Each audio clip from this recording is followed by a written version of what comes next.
সকাল সকাল চলে আসলাম আমি এখন রানাঘাট স্টেশন। রানাঘাট স্টেশন থেকে আমি চলে এলাম শিয়ালদা, তারপর চলে গেলাম ক্যানিং স্টেশন। হ্যাঁ, তোমরা ঠিক ভাবছো, আমি চলে আসছি সুন্দরবন ঘুরতে। মানে এটা ছিল আমার প্রথম দিন। তো প্রথম দিন যেহেতু সুন্দরবন ক্যানিং স্টেশন থেকে আমাদেরকে গাইড নিয়ে গেল মানে লঞ্চ পর্যন্ত নিয়ে গেল। তো ওখানে আমরা উঠে পড়লাম লঞ্চে। মানে শুধু জল আর জল, মাঝখানে আমরা, আর চারদিকে হচ্ছে গিয়ে জঙ্গল। তো আমাদের যাওয়ার পর দিয়ে দিল ওয়েলকাম ড্রিঙ্ক, যেটা আমরা নিয়ে ওয়েলকাম ড্রিঙ্কের পরে আমাদেরকে সকালে ব্রেকফাস্ট দিয়ে দিল লুচি, আলুর দম আর হচ্ছে মিষ্টি। তো আমরা সবাই ব্রেকফাস্ট করে নিলাম।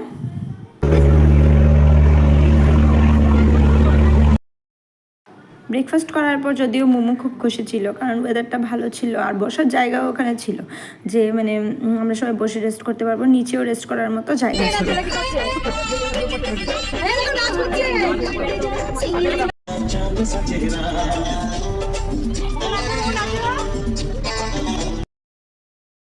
এখানে আমাদেরকে দিয়ে দিল ফিশ ফ্রাই, মানে ওই আমুদি মাছের ফিশ ফ্রাই যেটা। তো তারপর আমরা ওইখানে খেয়ে নেমে পড়লাম হ্যামিল্টন বাংলো দেখতে।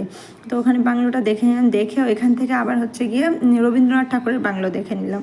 ওইখানে খুব সুন্দর করে সাজিয়েছে পার্কের মতন, মানে রবীন্দ্রনাথ থাকতো এখানে, আর সাথে হ্যামিল্টনের সাথে যে বসে চা খাচ্ছিল ওটাও তুলে ধরেছে ওরা। খুব সুন্দর ছিল জায়গাটা।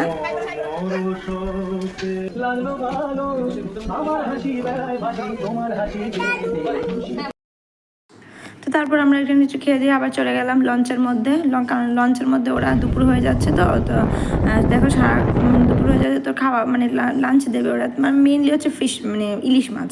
ওই ইলিশ মাছটাই প্রত্যেক দিন ওরা দুপুরের মধ্যে দেয়।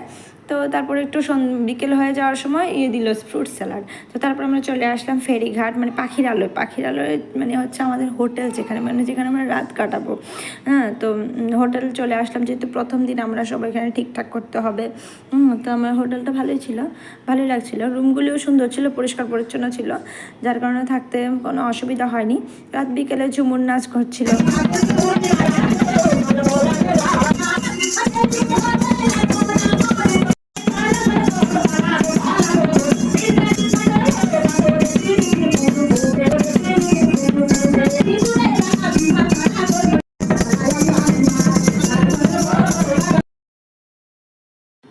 ঝুমুর নাচ হয়ে যাওয়ার পর আমরা চলে গেলাম কিছু কেনাকাটা করতে, মানে যেটা হচ্ছে মানে সুন্দরবনে এসেছি তো কিছু স্মৃতি তো নিয়ে যেতেই হবে না, যাতে মনে থাকে যে হ্যাঁ সুন্দরবনে এসেছি কখনো। তো দেখতে এসেছি কী আছে, যে কী কেনাকাটা করা যাবে। তারপর যা নেওয়া নিয়ে তারপর হোটেলে চলে গেলাম। ওইখানে আবার ডিনার দিয়ে আমরা চলে গেলাম রুমে। তো